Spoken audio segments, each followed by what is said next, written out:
രവീന്ദ്രനാഥ് ടാഗോർ. രവീന്ദ്രന്റെ സഹോദരന്മാരായിരുന്നു ദ്വിജേന്ദ്രനാഥ്, സത്യേന്ദ്രനാഥ്, ജ്യോതീന്ദ്രനാഥ്. രവിയേക്കാൾ 22 വയസ്സേറും ദ്വിജേന്ദ്രന്. രവിക്ക് പ്രായത്തിന്റെ അടുപ്പം ജ്യോതീന്ദ്രനുമായിട്ടാണ്. അതുകൊണ്ട് ജ്യോതീന്ദ്രനാണ് ബാല്യം മുതലേ രവിയുമായി ഏറ്റവും അടുത്ത് പെരുമാറിയത്. അച്ഛൻ മഹർഷി ദേവേന്ദ്രനാഥ് ടാഗോർ മിക്കവാറും ആശ്രമവാസിയായിരുന്നതുകൊണ്ട് വീട്ടിലെ കാര്യങ്ങൾ നോക്കിയിരുന്നത് ചേട്ടന്മാരായിരുന്നു. ചേട്ടന്മാരെല്ലാം കവികളും കലാകാരന്മാരുമായിരുന്നതിനാൽ ആ ഗുണങ്ങൾ രവീന്ദ്രനും പകർന്നു കിട്ടി. ജ്യേഷ്ഠന്മാരുടെ മുറികളിലേക്ക് സന്ദർശകർ പ്രവഹിക്കും. അവരുടെ മുറികളിൽ നിന്ന് മധുരമായ ഗാനങ്ങൾ ഉയരും, കവിതകളുടെ അലയടികൾ ഉയരും, സാഹിത്യ ചർച്ചകൾ കൊടുമ്പിരി കൊള്ളും. ഇതെല്ലാം അകലെ ഇരുന്ന് രവീന്ദ്രൻ ശ്രദ്ധിച്ചാസ്വദിക്കും. കാരണം കുട്ടികൾക്ക് അടുത്തു ചെന്നിരിക്കാൻ കഴിയില്ല, കുട്ടികളെ പ്രവേശിപ്പിക്കില്ല. എങ്കിലും അക്കാലത്തെ അനുഭവങ്ങൾ കുട്ടിയായ രവീന്ദ്രനെ ഭാവനയുടെ മുകുളങ്ങളായി. കുട്ടികളുടെ കാര്യങ്ങൾ നോക്കാൻ അമ്മയ്ക്ക് തീരെ സമയമില്ലായിരുന്നു. അത്രയേറെയുണ്ട് ജോലി തിരക്ക്. അമ്മയുടെ ശ്രദ്ധയും ലാളനയും വേണ്ടത്ര ലഭിക്കാതെയാണ് രവീന്ദ്രനും ചെറുപ്പത്തിലെ വളർന്നത്. കുട്ടികളെ കാര്യങ്ങൾ ശ്രദ്ധിച്ചിരുന്നത് വേലക്കാരായിരുന്നു. വലിയ മാളികയിൽ വേലക്കാരുടെ ചുറ്റുവട്ടത്തിൽ രവീന്ദ്രനും വളർന്നു. 2ാം നിലയിലെ തെക്ക് കിഴക്കേ മൂലയിൽ ജോലിക്കാരുടെ മുറികളിൽ പകൽ മുഴുവനും രവീന്ദ്രനടക്കമുള്ള കുട്ടികളും കഴിഞ്ഞുകൂടി. ശ്യാം എന്നു പേരുള്ള ഒരു വേലക്കാരനുണ്ട്. നീട്ടി വളർത്തിയ തലമുടിയും കറുകറുത്ത ശരീരവും. കുട്ടികളെ അടക്കി നിർത്തിയിരുന്നത് അയാളാണ്. അക്കാര്യത്തിൽ ശ്യാമിന് പല അടവുകളും അറിയാം. ഒരു ദിവസം ഉച്ചനേരത്ത് അയാൾ രവീന്ദ്രന്റെ അടുത്തെത്തി. ഓടി നടന്ന് ബഹളം വെച്ചിരുന്ന രവീന്ദ്രനെ അയാൾ മുറിയുടെ നടുക്കിരുത്തി. ചുറ്റും ചോക്കുകൊണ്ട് വട്ടത്തിൽ വരച്ചു. എന്താ ഇത്? രവീന്ദ്രൻ ചോദ്യഭാവത്തിൽ നോക്കി. ശ്യാം രവീന്ദ്രനെ കണ്ണുരുട്ടി നോക്കി. വട്ടത്തിനു നേരെ വിരൽ ചൂണ്ടി അയാൾ കനത്ത ശബ്ദത്തിൽ പറഞ്ഞു, ഈ വട്ടം വിട്ട് നീ പുറത്തിറങ്ങരുത്. പുറത്തിറങ്ങിയ അപകടമാണ്, വലിയ ആപത്ത് വരും. രവീന്ദ്രൻ ഒരക്ഷരം മിണ്ടിയില്ല. അനങ്ങാതെ അടങ്ങിയൊതുങ്ങിയിരുന്നു. ആപത്തെന്ന് വെച്ചാൽ എന്താണാവോ അവനറിയില്ല. എന്നാലും ഒരു പരിഭ്രമം. പണ്ട് മുത്തശ്ശി പറഞ്ഞു തന്ന ഒരു കഥയിലെ ലക്ഷ്മണൻ വരച്ച ഒരു വരയുണ്ട്. വനവാസകാലത്ത് ലക്ഷ്മണൻ വരച്ച വര വിട്ട് വെളിയിൽ പോയതുകൊണ്ടാണ് സീതയ്ക്ക് അപകടം പിണഞ്ഞത്. വേണ്ട, താനായിട്ട് അപകടം ഒന്നും വരുത്തേണ്ട. ശ്യാം മടങ്ങി വരുന്നതുവരെ അനുസരണയോടെ കുത്തിയിരുന്നു രവീന്ദ്രൻ. അപ്പോഴും അവന്റെ കണ്ണുകൾ ജനലിലൂടെ പുറത്തേക്ക് പായും. വലിയ ആൽമരവും അതിനോട് ചേർന്ന കുളവും നീന്താനെത്തുന്ന അരയന്നങ്ങളും എല്ലാം രവീന്ദ്രന്റെ കുഞ്ഞിക്കണ്ണുകളിലെ വിസ്മയങ്ങളാകും. രവീന്ദ്രന്റെ വീട്ടിലെ മറ്റൊരു ജോലിക്കാരനാണ് ഈശ്വർ. നല്ല ഗൗരവക്കാരൻ, വൃത്തിയും വെടിപ്പും ഏറെയുള്ളവൻ, വളരെയധികം ശുദ്ധിയുള്ളവൻ. ജോലിക്കാരനായി വീട്ടിലെത്തുന്നതിന് മുൻപ് ഏതോ ഒരു കുടിപ്പള്ളിക്കൂടത്തിലെ ആശാനായിരുന്നു. ആചാരങ്ങളിലും അനുഷ്ഠാനങ്ങളിലും കർക്കശക്കാരൻ. കൈകാലുകൾ എത്ര പ്രാവശ്യം വെള്ളത്തിൽ കഴുകിയാലും മതി വരില്ല. കുളത്തിൽ നിന്ന് വെള്ളം കോരുമ്പോൾ കുടം ആഴത്തിൽ മുക്കിപ്പിടിക്കും. ഏറ്റവും അടിയിൽ നിന്ന് വെള്ളം കോരിയെടുക്കൂ. കുളത്തിൽ കുളിക്കാനിറങ്ങിയാൽ വെള്ളത്തിനു മീതെ കൈകൾ വീശിയടിക്കും. മുകളിലുള്ള അശുദ്ധി മാറ്റാനാണത്രേ. അതാണ് ഈശ്വർ. ആൾക്കൊരു ദോഷമുണ്ട്. അത് രവീന്ദ്രനും കണ്ടുപിടിച്ചു. ആരും അറിയാതെ ഈശ്വർ കറുപ്പ് തിന്നും. കറുപ്പ് തിന്നുന്നത് കൊണ്ട് ഈശ്വരന് വിശപ്പിന്റെ പരാക്രമം ഉണ്ടാകും. എത്ര തിന്നാൻ കിട്ടിയാലും മതിയാകില്ല. രവീന്ദ്രൻ അടക്കമുള്ള കുട്ടികളുടെ മുന്നിൽ ഈശ്വർ പാലുമായി എത്തും. ദൈവമേ, ഇത് കുട്ടികൾക്ക് കുടിക്കാൻ തോന്നരുതേ. അവർക്ക് പാല് വേണ്ടെന്ന് തോന്നിക്കണേ. അറിയാതെ ഉച്ചത്തിലാകുന്ന പ്രാർത്ഥന രവീന്ദ്രനും കേൾക്കും. അബദ്ധത്തിലെങ്ങാനും പാല് വേണ്ടെന്ന് പറഞ്ഞാൽ കഴിഞ്ഞു കഥ. പാല് മുഴുവനും ഈശ്വരന്റെ വയറ്റിലെത്തും. എത്ര തവണ കുട്ടികളുടെ പാല് ഈശ്വരന്റെ പെരുവയറ്റിലെത്തിയിരിക്കുന്നു. പലഹാരം തിന്നാൻ മറ്റു കുട്ടികളോടൊപ്പം രവീന്ദ്രനും എത്തും. മുറിയിലൊരറ്റത്ത് പാത്രം നിറയെ പലഹാരങ്ങൾ നിരത്തി വെച്ചിട്ടുണ്ടാകും. പ്ലേറ്റ് പിടിച്ച് കുട്ടികൾ നിൽക്കും. മക്കളെ, അധികം തിന്നരുത്. കുട്ടികൾക്ക് ദഹനശക്തി കുറവല്ലേ. അധികം തിന്നാൽ ദഹിക്കില്ല, അസുഖം വരും. പലഹാരം വിളമ്പും മുമ്പേ ഈശ്വർ പതിവായി പറയാറുള്ള വാക്കുകൾ രവീന്ദ്രന് കാണാപാഠമായി. കുട്ടികളുടെ പ്ലേറ്റിൽ ഓരോ പലഹാരം ഇട്ടുകൊടുക്കും. മതിയോ? രവീന്ദ്രനോട് ചോദിക്കും. ഒന്നും മിണ്ടില്ല രവീന്ദ്രൻ. മതിയായില്ലേ? വീണ്ടും ചോദിക്കാതിരിക്കാൻ ഈശ്വരന്റെ കനത്ത ശബ്ദം. മതി, ഇനി വേണ്ട. അയാൾക്ക് ഇഷ്ടപ്പെട്ട ഉത്തരം രവീന്ദ്രൻ നൽകും. ബാക്കിയുള്ള പലഹാരവുമായി ഈശ്വർ ഓടി മറയുന്നത് രവീന്ദ്രൻ നോക്കി നിൽക്കും. പേരും പെരുമയും നിറഞ്ഞു നിന്ന വീട്ടിലെ കുട്ടിക്കാലം രവീന്ദ്രന് സന്തോഷം നൽകിയില്ല. ലഭിക്കാത്ത സ്വാതന്ത്ര്യത്തെക്കുറിച്ച്, ആനന്ദത്തെക്കുറിച്ച് അവൻ ഏറെ സ്വപ്നങ്ങൾ കണ്ടു. അവന്റെ മനസ്സിൽ ഭാവനകൾ കൂടുകെട്ടി. കൽക്കട്ടയിൽ ആദ്യമായി പൈപ്പ് വെള്ളം എത്തിയത് അക്കാലത്തായിരുന്നു. രവീന്ദ്രന് അത് അത്ഭുതമായി. പൈപ്പ് തുറക്കുമ്പോൾ ഒഴുകിയെത്തുന്ന വെള്ളം അതിശയത്തോടെ അവൻ നോക്കി നിൽക്കും.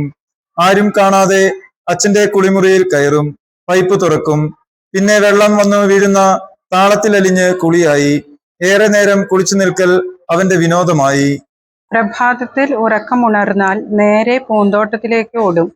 പല വർണ്ണത്തിലുമുള്ള പൂക്കൾ മഞ്ഞു തുള്ളി അണിഞ്ഞ് തിളങ്ങുന്നത് കാണാൻ എന്തു രസമാണ്. പൂത്തുമ്പികളുടെ ചാഞ്ചാട്ടം എത്ര കണ്ടാലും മതിയാവില്ല. പ്രകൃതി രവീന്ദ്രന് ഏറെ പ്രിയങ്കരം തന്നെ. രവീന്ദ്രന്റെ നേരെ മൂത്ത ചേട്ടൻ സോമേന്ദ്രനാഥും അനന്തിരവൻ സത്യേന്ദ്രനാഥും ഓറിയന്റൽ സെമിനാരി സ്കൂളിലാണ് പഠിച്ചിരുന്നത്. രവീന്ദ്രനേക്കാൾ ഏറിയാൽ 3 വയസ്സ് കൂടുതലേ അവർക്ക് കാണൂ. ദിവസവും അവർ നല്ല വസ്ത്രങ്ങൾ ധരിച്ച് വണ്ടിയിൽ കയറി സ്കൂളിലേക്ക് പായുന്നത് രവീന്ദ്രൻ കൗതുകത്തോടെ നോക്കി നിൽക്കും. എന്തൊരു ഗമയാണവർക്ക്! തെല്ലൊരു അസൂയ രവീന്ദ്രന് തോന്നി. സ്കൂളിൽ നിന്ന് വന്നു കഴിഞ്ഞാൽ സത്യേന്ദ്രന്റെ വാചകമടി തുടങ്ങും. എന്തെല്ലാം വിശേഷങ്ങളാണ് വാ തോരാതെ അവൻ സംസാരിക്കുക. പോകും വഴിക്കും വരും വഴിക്കും പിന്നെ സ്കൂളിൽ വെച്ചും നടന്ന കാര്യങ്ങൾ കുറച്ച് പൊടിപ്പും തൊങ്ങലും വച്ച് സത്യേന്ദ്രൻ വിവരിക്കും. ഹായ്, എന്തൊരു ആഹ്ലാദമാണ് അവർക്ക്! ഇവരുടെ കൂടെ സ്കൂളിൽ പോയാലോ? അടച്ചുപൂട്ടിയ പോലെ വീട്ടിലിരുന്ന് കഴിയുന്നതിനേക്കാൾ ഭേദം സ്കൂളിലേക്ക് പാറിപ്പറന്ന് നടക്കുന്നതല്ലേ? രവീന്ദ്രൻ ആലോചിച്ചു. വെളിയിൽ ശുദ്ധവായു ശ്വസിച്ച് കാഴ്ചകൾ കണ്ട് ചുറ്റി നടക്കാനുള്ള അവസരം കിട്ടുമല്ലോ. രവീന്ദ്രന് ക്ലാസ്സിൽ ചേരാനുള്ള പ്രായമായിട്ടേയില്ല. എങ്കിലും അവൻ വാശി കൂട്ടി. ചേട്ടന്മാരുടെ കൂടെ ഉടുത്തൊരുങ്ങി പോകാനൊരു മോഹം. അവന്റെ വാശി വിജയിക്കുക തന്നെ ചെയ്തു. ചേട്ടന്മാരോടൊപ്പം സ്കൂളിൽ പോകാൻ അവനെ അനുവദിച്ചു. 6-ാമത്തെ വയസ്സിലാണ് രവീന്ദ്രനാഥിനെ സ്കൂളിൽ ചേർത്തത്. ഓറിയന്റൽ സെമിനാരി ആയിരുന്നു പ്രഥമ വിദ്യാലയം. ആ സ്കൂളിലെ അന്തരീക്ഷം സത്യത്തിൽ രവീന്ദ്രനാഥിന് രുചിച്ചില്ല. എന്തൊരധ്യാപകർ! അവർ കുട്ടികളെ വളരെ ക്രൂരമായി അടിക്കും. കുട്ടികൾ വേദന കൊണ്ട് പൊളയുന്നത് സ്ഥിരം കാഴ്ചയായി. വൈകുന്നേരം വീട്ടിലെത്തിയാൽ രവീന്ദ്രനാഥ് ആ അധ്യാപകരെ അനുകരിക്കും. ഒരു ചൂരലും വീശി വരാന്തയിലൂടെ ഗൗരവക്കാരൻ മാഷായി ഉലാത്തും. കൈവരിയിലെ മരക്കാലുകളാണ് കുട്ടികൾ. അവരോട് ഉറക്കെ ചോദ്യങ്ങൾ ചോദിക്കും. കണ്ണുകൾ തുറപ്പിച്ച് മരക്കാലുകളെ തല്ലും. മരക്കാലുകളുണ്ടോ? ഉത്തരം പറയുന്നു. കൈ കഴിക്കുന്നത് വരെ രവീന്ദ്രനാഥൻ മാഷിന്റെ അടി തുടരും.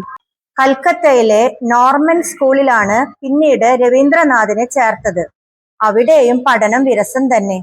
കുട്ടികളോട് കൂട്ടുകൂടി നടക്കുന്നത് രവീന്ദ്രനാഥിന് ഇഷ്ടമല്ലായിരുന്നു. ഒറ്റയ്ക്കിരിക്കാനാണ് ഏറെ താല്പര്യം. സ്കൂളിലെ 2-ാം നിലയിലിരുന്ന് ജനലിലൂടെ പുറത്തേക്ക് മിഴികൾ പായിക്കും. തെരുവിലെ തിരക്കിൽ മനുഷ്യരുടെ പാച്ചിൽ നോക്കിയിരിക്കും. വലിയ മരങ്ങളെ ഇമപൂട്ടാതെ നോക്കും. ആ സ്കൂളിൽ പ്രത്യേക സ്വഭാവമുള്ള ഒരു അധ്യാപകൻ ഉണ്ടായിരുന്നു. അദ്ദേഹം എല്ലാ കുട്ടികളെയും കാരണം കൂടാതെ വഴക്കു പറയും. രവീന്ദ്രനാഥിന് അതൊട്ടും പിടിച്ചില്ല. അദ്ദേഹം ചോദ്യങ്ങൾ ചോദിച്ചാൽ രവീന്ദ്രൻ ഉത്തരം പറയില്ല. പ്രതിഷേധ ഭാവത്തിൽ മിണ്ടാതിരിക്കും. അധ്യാപകൻ പഠിപ്പിക്കുമ്പോൾ രവീന്ദ്രനാഥ് മറ്റൊരു ലോകത്തായിരിക്കും. എന്താ കുട്ടി, ഏത് ലോകത്താ? അധ്യാപകന്റെ സ്വരം ഉയരുമ്പോൾ രവീന്ദ്രനാഥ് ചിന്തയിൽ നിന്ന് ഉണരും. വീണ്ടും പഴയ പോലെ ഗാഢമായ ചിന്തയിൽ മുഴുകും. ലോകത്തിലെ ഓരോ പ്രശ്നങ്ങളും എങ്ങനെ എളുപ്പം പരിഹരിക്കാനാകും എന്നാകും അപ്പോഴവന്റെ സ്വപ്നം. യുദ്ധത്തിൽ മനുഷ്യൻ എപ്പോഴും ആയുധം കൊണ്ട് പോരാടുന്നു. ശത്രുക്കളെ തോൽപ്പിക്കാൻ മനുഷ്യൻ എന്താണ് മാർഗം? ആയുധമെടുക്കാതെ ശത്രുവിനെ എങ്ങനെ ജയിക്കാമെന്നായി അവന്റെ ചിന്ത. കുട്ടികളുടെ ഒച്ചപ്പാടുകൾക്കിടയിലും അധ്യാപകരുടെ മർദ്ദനങ്ങൾക്കിടയിലും രവീന്ദ്രനാഥ് അതിന് വിചിത്രമായ ഉത്തരം കണ്ടുപിടിച്ചു. കടുവ, സിംഹം തുടങ്ങിയ ജന്തുക്കളെ പരിശീലിപ്പിച്ച് ശത്രുക്കൾക്ക് നേരെ കൂട് തുറന്നു വിടുക. ആയുധം കയ്യിലുള്ള ശത്രുക്കൾ പോലും പേടിച്ചോടും. രവീന്ദ്രനാഥ് നോർമൽ സ്കൂൾ വിട്ട് ബംഗാൾ അക്കാദമി എന്ന വിദ്യാലയത്തിൽ ചേർന്നു. മഹാവികൃതികളുടെ കൂടാരമായിരുന്നു ആ സ്കൂൾ. രവീന്ദ്രൻ ഒരു മാജിക്കുകാരൻ കുട്ടിയെ പരിചയപ്പെടുന്നത് അവിടെ വെച്ചാണ്. മാജിക്കിനെ കുറിച്ച് ഒരു കൊച്ചു പുസ്തകവും ആ കുട്ടി എഴുതി പ്രസിദ്ധീകരിച്ചിട്ടുണ്ട്. ഞാൻ ഒരു മാജിക് പറഞ്ഞു തരാം, ഒരിക്കൽ ആ കുട്ടി രവീന്ദ്രനോട് പറഞ്ഞു. രവീന്ദ്രൻ ആകാംക്ഷയോടെ നോക്കിയിരുന്നു. അത്തിപ്പാലിൽ 21 തവണ മുക്കിയെടുത്ത ഒരു വിത്ത് മണ്ണിൽ കുഴിച്ചിടണം. നോക്കിയിരുന്നോളൂ, 1 മണിക്കൂറിനകം അത് മുളയ്ക്കും, പെട്ടെന്ന് വളർന്നു വലുതാകും, അപ്പോൾ തന്നെ അത് കായ്ക്കും. ഓക്കെ, 1 മണിക്കൂർ കൊണ്ട് നടക്കും. മാജിക്കുകാരൻ കുട്ടി രവീന്ദ്രനെ വിശ്വസിപ്പിച്ചു. വീട്ടിലെത്തിയ രവീന്ദ്രൻ അത്തിപ്പാലിൽ ഒരു മാങ്ങയണ്ടി 21 പ്രാവശ്യം മുക്കിയെടുത്തു. മണ്ണിൽ കുഴിച്ചിട്ട് കാത്തിരുന്നു. കത്തി കാണുന്ന വെയിലായിരുന്നു. 1 മണിക്കൂർ കൊണ്ട് മുളച്ച് വളർന്ന് കായ്ച്ച് മധുരമുള്ള മാങ്ങ ഉണ്ടാകുന്നത് സ്വപ്നം കണ്ട് ഒരു വെയിലത്ത് അവനിരുന്നു. 1-2 മണിക്കൂറുകൾ കടന്നുപോയി. വെയിലത്ത് വാടിക്കരിഞ്ഞത് മാത്രം മിച്ചം. ഒരിക്കൽ രവീന്ദ്രന്റെ ബന്ധുവായ സത്യൻ ഒരു പണി പറ്റിച്ചു. അക്കാലത്ത് പെൺകുട്ടികൾ സ്കൂളിൽ പോകുക പതിവില്ല. രവീന്ദ്രൻ ഒരു പെൺകുട്ടിയാണെന്നും പഠിക്കാൻ ആൺവേഷം കെട്ടി വന്നതാണെന്നും മറ്റു കുട്ടികളോട് സത്യൻ പറഞ്ഞ് വിശ്വസിപ്പിച്ചു. നീ ഞങ്ങളെ പറ്റിക്കുകയാണല്ലേ, നീ പെൺകുട്ടിയാ. കുട്ടികൾ രവീന്ദ്രന് ചുറ്റും കൂടി. മാറി നിന്ന സത്യൻ എല്ലാം കാണുന്നുണ്ടായിരുന്നു. ആര് പറഞ്ഞു ഞാൻ ആൺകുട്ടിയാ? രവീന്ദ്രന് ദേഷ്യം വന്നു. എന്നാൽ ഒരു കാര്യം ചെയ്യാം, ബെഞ്ചിന് മുകളിൽ നിന്ന് ചാട്. പെൺകുട്ടികൾ ഇടതുകാൽ മുൻപോട്ട് വെച്ചാണ് സാധാരണ ചാടുക. പക്ഷെ ഇതുണ്ടോ രവീന്ദ്രന് നിശ്ചയം? അവൻ ഇടതുകാൽ മുന്നോട്ട് വെച്ച് തന്നെ ചാടി. ശരി തന്നെ, രവീന്ദ്രൻ പെൺകുട്ടി തന്നെ. കൂട്ടുകാർ തീർത്തും വിശ്വസിച്ചു. പിന്നെ അടുത്ത പരീക്ഷണമായി. രവീന്ദ്രനെ ഒരു കൂട്ടുകാരന്റെ വീട്ടിലേക്ക് ക്ഷണിച്ചു. കൂട്ടുകാരെല്ലാം നിർബന്ധിച്ചു. അവനെ പാട്ട് പാടിച്ചു. കുട്ടിയായതിനാൽ രവീന്ദ്രന് പെൺകുട്ടിയുടെ ശബ്ദം തന്നെ ആയിരുന്നു. ആൺവേഷം കെട്ടിയ പെൺകുട്ടി തന്നെ എന്ന് കൂട്ടുകാർ ഉറപ്പാക്കി. എന്തായാലും കാര്യം കുഴപ്പമാകുമെന്നായപ്പോൾ സത്യൻ കാര്യങ്ങൾ തുറന്നു പറഞ്ഞു. പരിഹാസത്തിൽ നിന്ന് രവീന്ദ്രൻ രക്ഷപ്പെടുകയും ചെയ്തു. സ്കൂൾ ജീവിതം രവീന്ദ്രന് മടുത്തു തുടങ്ങി. വീട്ടിലാകട്ടെ അതിനേക്കാളേറെ കഠിനമായ പ്രക്രിയകളായിരുന്നു. ക്ലാസ്സിൽ പഠിപ്പ് കൂടാതെ മറ്റു വിഷയങ്ങളിലും അറിവ് നേടാൻ കുറെ അധ്യാപകർ വീട്ടിൽ വന്ന് പഠിപ്പിച്ചിരുന്നു. രാവിലെ 6 തുടങ്ങും ട്യൂഷൻ. ഓരോ വിഷയത്തിലും പരിചയസമ്പന്നരായ അധ്യാപകർ. സ്കൂളിൽ പോകും വരെ നീളും ട്യൂഷൻ. സ്കൂളിൽ നിന്ന് വൈകിട്ട് തിരിച്ചെത്തിയാലോ വീണ്ടും കാത്തു നിൽക്കുകയാണ് അധ്യാപകർ. ഉറക്കം തൂങ്ങും വരെ പിന്നെ ട്യൂഷൻ. അവധി ദിവസങ്ങളിൽ സംഗീത പാഠങ്ങൾ. രവീന്ദ്രന് മടുപ്പ് തോന്നാതിരിക്കുമോ? വിശ്രമമില്ലാത്ത തടവ് ശിക്ഷ പോലെ തോന്നി അവന് ജീവിതം. 11 വയസ്സ് കഴിഞ്ഞപ്പോഴാണ് രവീന്ദ്രന് ഉപനയന കർമ്മം നടത്തിയത്. അതിനുവേണ്ടി തല മുഴുവൻ മുട്ടയടിക്കേണ്ടി വന്നു. വലിയ സങ്കടമായി രവീന്ദ്രന്. മുട്ടത്തലയും കൊണ്ട് എങ്ങനെ പുറത്തിറങ്ങി നടക്കും? അവന്റെ സ്കൂൾ യാത്രകൾ മുടങ്ങി. സാരമില്ല, ഇത്തവണ നിന്നെ ഞാൻ ഹിമാലയത്തിലേക്ക് കൊണ്ടുപോകും, എന്റെ കൂടെ. അച്ഛന്റെ വാഗ്ദാനം കേട്ട് രവീന്ദ്രൻ തുള്ളിച്ചാടി. ഹായ്, സന്തോഷമായി. എല്ലാ തടവറകളിലും നിന്ന് മോചനം നേടി ഹിമാലയ ശിഖരങ്ങളിലേക്ക് ഒരു യാത്ര. എത്ര നാളായി അതവൻ സ്വപ്നം കാണുന്നു. ഹിമാലയത്തിലേക്കുള്ള യാത്ര. ആദ്യത്തെ ട്രെയിൻ യാത്രയായിരുന്നു രവീന്ദ്രൻ്റെത്. ട്രെയിൻ യാത്ര തുടങ്ങും മുൻപ് ബന്ധുവായ സത്യൻ ചില മുൻകരുതലുകൾ രവീന്ദ്രനോട് പറഞ്ഞിരുന്നു. ആദ്യമായിട്ടല്ലേ ട്രെയിനിൽ പോണത്? വണ്ടി നീങ്ങാൻ തുടങ്ങുമ്പോൾ സകല ശക്തിയും എടുത്ത് സീറ്റിൽ ഉറച്ചിരിക്കണം. അല്പമൊന്നിളകിയാൽ തെറിച്ചു പോകും ദൂരെ. രവീന്ദ്രൻ അത് വിശ്വസിക്കുകയും അനുസരിക്കുകയും ചെയ്തു. ബോൾപൂരിലെത്തിയപ്പോൾ അച്ഛനും രവീന്ദ്രനും ഇറങ്ങി. ശാന്തിനികേതനത്തിൽ കുറച്ചു ദിവസം താമസിക്കാനായിരുന്നു അത്. വിശാലമായ ഒരു ഗ്രാമപ്രദേശത്ത് 3 ഏക്കറോളം വരുന്ന ഭൂമിയിൽ ദേവേന്ദ്രനാഥ ടാഗോർ പണി കഴിച്ചതാണ് ശാന്തിനികേതനം. പട്ടണത്തിലെ തിരക്കിൽ നിന്ന് ഒഴിഞ്ഞു മാറി ഏകാന്തതയിൽ താമസിക്കാൻ ഒരിടം. കൊള്ളക്കാരും കൊലപാതകികളും സ്വൈരവിഹാരം നടത്തിയിരുന്ന പ്രദേശമായിരുന്നു അത്. മഹർഷി ദേവേന്ദ്രനാഥ ടാഗോർ ആശ്രമം സ്ഥാപിക്കുന്നതിന് മുൻപ് അവിടം അക്രമി സങ്കേതമായി അറിയപ്പെട്ടിരുന്നു. ആരും ആ വഴിയെ തനിച്ച് യാത്ര പോകാറില്ല. സംഘം ചേർന്ന് സുരക്ഷ ഉറപ്പാക്കി മാത്രമേ യാത്ര ചെയ്യാനാകൂ. മഹർഷിയുടെ കഴിവുകൊണ്ടാണ് കൊള്ളക്കാർക്കെല്ലാം മനസ്സുമാറ്റമുണ്ടായത്. പിതാവിന്റെ ഗുണഗണങ്ങളെക്കുറിച്ച് അനുചരന്മാർ പറഞ്ഞപ്പോഴാണ് രവീന്ദ്രന് എല്ലാം ബോധ്യമായത്. അച്ഛനോടൊപ്പം ആശ്രമത്തിൽ താമസിക്കുമ്പോൾ കൊള്ളക്കാരിൽ പലരും ഭക്തിയോടെ വന്നു പോയിക്കൊണ്ടിരുന്നത് രവീന്ദ്രനും കണ്ടു. പിന്നീട് മുതിർന്നപ്പോൾ വാൽമീകി പ്രതിഭ എന്ന നാടകം രവീന്ദ്രനാഥൻ എഴുതിയത് കവിഹൃദയത്തിൽ ഈ വിത്ത് സൂക്ഷിച്ചിരുന്നതുകൊണ്ടായിരുന്നു. ശാന്തിനികേതനത്തിൽ ഏതാനും ദിവസം താമസിച്ചതിനു ശേഷം അച്ഛനും മകനും ഹിമാലയത്തിലേക്ക് യാത്ര തുടർന്നു. വഴി നീളെ എല്ലാ പുണ്യസ്ഥലങ്ങളും അവർ സന്ദർശിച്ചു. യാത്രക്കിടയിൽ അമൃത്സറിലെത്തി. അവിടെ ഗുരുദർബാറിലെ ഒരു ഭജനക്കാരനെ ദേവേന്ദ്രനാഥ് അരികിൽ വിളിച്ചു. നന്നായി ഒരു ഭജന പാടൂ. അദ്ദേഹത്തിന്റെ ആഗ്രഹപ്രകാരം ഭജനക്കാരൻ ഭക്തിഗീതം ആലപിക്കാൻ തുടങ്ങി. രവീന്ദ്രനും ലയിച്ചിരുന്നു. പിതാവ് സമ്മാനമായി അയാൾക്ക് ധാരാളം പണം നൽകി. പണം കിട്ടുമെന്നായപ്പോൾ ഭജനക്കാരുടെ പ്രവാഹമായി. ആൾക്കാരെ നിയന്ത്രിക്കാൻ കാവൽക്കാർക്കും പറ്റാതെയായി. വീട്ടിലേക്ക് കടത്തിവിടാതായപ്പോൾ വഴിനീളം പാടുന്ന ഭജനക്കാർ നിറഞ്ഞു. രവീന്ദ്രനാഥും അച്ഛനും പുറത്തിറങ്ങിയാൽ സംഘം ചേർന്ന് പാട്ടുകാർ പിറകെ കൂടും. പാട്ടുകാരുടെ പിടിയിൽ നിന്ന് ഒരു വിധമാണ് അവർ രക്ഷപ്പെട്ടത്. അതോടെ രവീന്ദ്രന് ഒരു കാര്യം ബോധ്യമായി. പാട്ട് കേൾക്കുന്നത് അച്ഛന് ഇഷ്ടമാണ്. രവീന്ദ്രൻ മനോഹരമായൊരു ഗാനം എഴുതി അച്ഛനെ കേൾപ്പിച്ചു. പിതാവിന് അത് ഏറെ ഹൃദ്യമായി. ഇതാ നിനക്കെന്റെ സമ്മാനം. 500 രൂപയുടെ ചെക്ക് എഴുതി അച്ഛൻ രവീന്ദ്രനാഥിന്റെ കൈകളിൽ നൽകി. അതാണ് രവീന്ദ്രനാഥ ടാഗോർ എന്ന കവിക്ക് ആദ്യമായി കിട്ടിയ പുരസ്കാരം. ഹിമാലയ യാത്രക്കിടയിലും പഠനം രവീന്ദ്രനെ പിടിവിട്ടിരുന്നില്ല. മുടക്കമില്ലാതെ വിചിത്രമായി അതും നടന്നു. മരം കൊച്ചുന്ന തണുപ്പിൽ അതിരാവിലെ എഴുന്നേറ്റ് സംസ്കൃതം ഉരുവിട്ട് പഠിക്കണം. കട്ടിപ്പുതപ്പിന്റെ സുഖം വിട്ട് തണുത്തു വിറങ്ങലിച്ച് പഠിക്കുന്നത് രവീന്ദ്രന് ഒട്ടും ഇഷ്ടമായിരുന്നില്ല. മനസ്സില്ലാ മനസ്സോടെ ചെയ്യേണ്ടി വന്നു. പിന്നെ ഉപനിഷത്ത് മന്ത്രങ്ങളും ചൊല്ലണം. അച്ഛനോടൊപ്പം നടന്നും മഞ്ഞുമല കയറാനാണ് ഏറെ വിഷമം. എന്തൊരു വേഗതയാണ് അച്ഛന്. രവീന്ദ്രൻ എളുപ്പവഴി തേടി ഓടിക്കയറും. തണുത്ത വെള്ളത്തിലെ കുളിയാണ് അടുത്ത പ്രശ്നം. എല്ലാം കഴിഞ്ഞ് പാലുകുടിയുണ്ട്. വലിയൊരു ഗ്ലാസ് നിറയെ പാല് കുടിച്ച് തീർക്കണം. പാല് കണ്ടാൽ രവീന്ദ്രന് കലി കയറും. അതിന് പരിഹാരവും രവീന്ദ്രൻ കണ്ടുപിടിച്ചു. കുറച്ചു മാത്രം പാൽ രവീന്ദ്രൻ അകത്താക്കും. ബാക്കി ആരുമറിയാതെ വേലക്കാരന്റെ വയറ്റിലേക്ക്. ഹിമാലയ യാത്ര തന്റെ ശരീരത്തിനും മനസ്സിനും വലിയ മാറ്റങ്ങൾ വരുത്തിയതായി രവീന്ദ്രന് അനുഭവപ്പെട്ടു. പറഞ്ഞു തീർക്കാൻ പറ്റാത്ത അസ്വസ്ഥത. മനസ്സിൽ ഒരുപാട് ചിന്തകൾ ചേക്കേറുന്നു. സ്കൂളിലെ ജയിൽ ജീവിതത്തിൽ നിന്ന് ഒരു മോചനത്തിന് വേണ്ടി രവീന്ദ്രൻ കൊതിച്ചു. ചേട്ടന്മാർ നിർബന്ധിച്ചാൽ മാത്രം സ്കൂളിൽ പോക്കായി. ക്ലാസ്സിൽ ഒന്നും ശ്രദ്ധിക്കില്ല. വിദൂരതയിലേക്ക് മിഴിയും നട്ടിരിക്കും. ഒരാളുമായും കൂട്ടുകൂടില്ല. ചോദ്യങ്ങൾക്ക് ഉത്തരം പറയില്ല. പാഠപുസ്തകങ്ങൾ വായിക്കില്ല. എല്ലാത്തിനും ഒരു മടി. ഒടുവിൽ വീട്ടിലെല്ലാവരും ചേർന്ന് ഒരു തീരുമാനമെടുത്തു. രവി ഇനി സ്കൂളിൽ പോണ്ട, വീട്ടിലിരുന്ന് തന്നെ പഠിച്ചാൽ മതി. വീട്ടുകാർ വേദനയോടെയാണ് ആ തീരുമാനമെടുത്തത്. രവീന്ദ്രനിൽ അവർക്ക് അത്രമാത്രം പ്രതീക്ഷയുണ്ടായിരുന്നു. ഒടുവിൽ വീട്ടിലെല്ലാവരും ചേർന്ന് ഒരു തീരുമാനമെടുത്തു. രവി ഇനി സ്കൂളിൽ പോണ്ട, വീട്ടിലിരുന്ന് തന്നെ പഠിച്ചാൽ മതി. വീട്ടുകാർ വേദനയോടെയാണ് ആ തീരുമാനമെടുത്തത്. രവീന്ദ്രനിൽ അവർക്ക് അത്രമാത്രം പ്രതീക്ഷയുണ്ടായിരുന്നു. വിദ്യാലയ ജീവിതം അവസാനിച്ചതിൽ രവീന്ദ്രന് വലിയ ആഹ്ലാദം തോന്നി. കൈവിലങ്ങുകളും താൽച്ചങ്ങലയും അഴിച്ചുമാറ്റിയ ഒരു അനുഭവം.